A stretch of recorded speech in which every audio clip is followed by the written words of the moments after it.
Hey guys, this is Lucas from Better Coding Academy, and in this video, many of you have requested that I show the snippets that I use when typing JavaScript code, and I'm going to show you all of those today in this video and explain my reasoning behind doing so. So when I'm writing JavaScript code, what I've found is that there's a lot of stuff that I tend to repeat, and this is the same for any programming language, so it really doesn't matter what you do, but specifically I'm going to show you the snippets that I use for React and Node.js type applications. So let's just open that up here. Inside of VSCode, I'm on a Mac, so I press Command-Shift-P. If you're on Windows or Linux, you do Control-Shift-P. It will open up what we call the command palette. And then from here, let's just go to snippets, and there should be an option saying Preferences, Configure User Snippets. You want to click that one, and we are going to look at the snippets for JavaScript. So specifically, I've got both JavaScript and JavaScript React. I think because of the way my specific configuration is set up, I actually have the same snippets in both. But if you only have like say one JavaScript, then you probably just need to add it to that one place and it will work fine.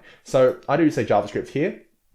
And these are the ones I like to use. So I've got 1, 2, 3, 4, 5 here. And let's start from the very top. So basically this one here is like the name of the snippet. So this one's called a QuickImport. And what you write is IMPP. And then what that does is it sets up this body here.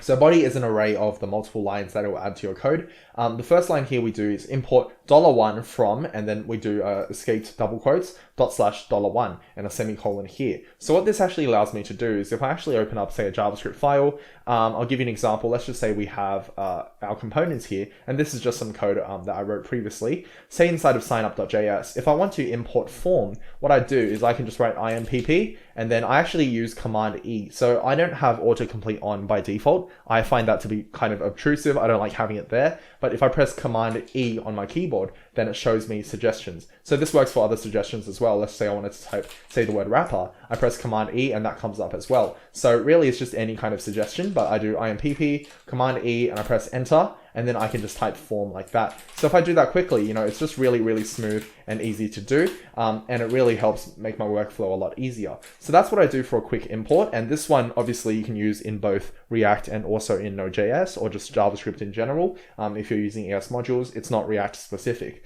The other one here is a quick export. So quick exports I generally use if I have, say, a lot of stuff inside of a directory and I want to export all of them under their individual names. So I'll just create a quick example. Let's say we have a directory full of, say, utils, like utilities, and you want to export all of them. Then let's say we have a util here. Let's create something really simple, like just say AddOne, .js, and then this one's just a function like this.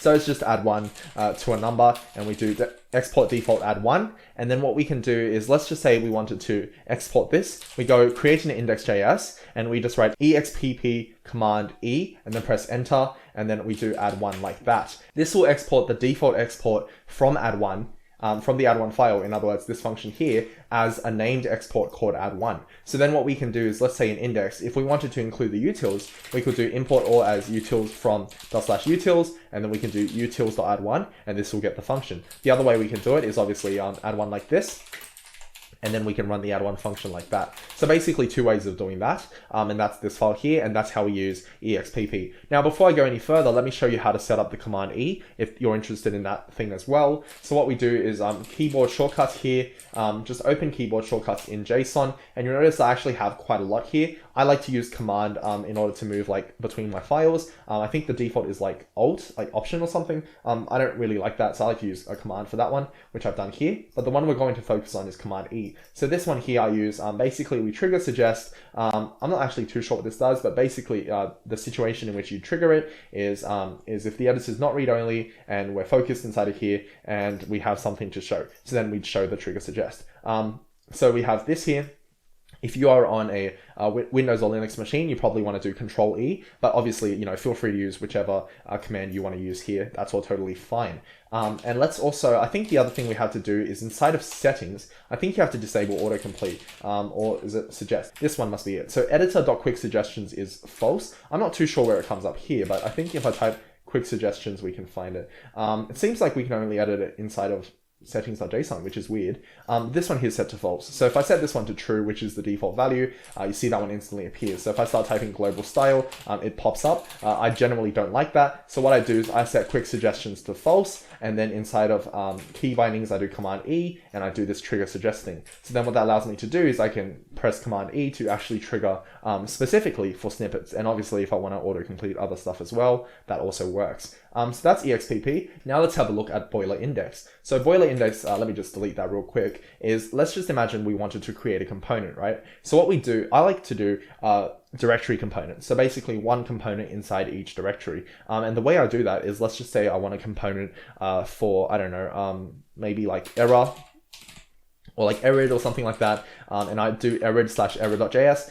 Let's do error.index.js first. So I have a directory and I have a file inside of there called index.js. Now for this file, what I do is I just write boiler in, and then I press enter, Command E, enter, and then I get something like this. So what this allows me to do, and what I basically just did is boiler in, Command E, enter, and the cursor automatically is in these three spots because we did $1 for all three of these, and then I just press Command V, which I've copied this one here. So basically, once again from the beginning, right click, new file, I type error, I select that, I copy it, /index.js, and then boiler in, Command E, enter, and I paste that there. So that way I have this file, and what this file allows me to do is then I can create my component. So then I right click, new file, error.js, and this can be my component file. So what I do for my component is generally I use boiler stateless. I haven't used boiler component in a long time, thanks to hooks and all the amazing work they do surrounding hooks. I don't use this anymore, I prefer to use that. So what I'd probably do is like boiler state, Command E, enter, and then paste once again. And then now I have my component built. So now from here, what I can just do is go into sign up, and we can just do like, say for example, IMPP, Command E, and then enter. I have error here, and then I can use error on my page. So there you go, guys. I hope you've learned something, gained something useful from part of my personal setup and my workflow when I'm coding. I like to do this because it saves me a lot of time, and efficiency is obviously a huge deal for myself as well. Please leave a like and subscribe. This has been Lucas from Better Coding Academy, and see you guys later.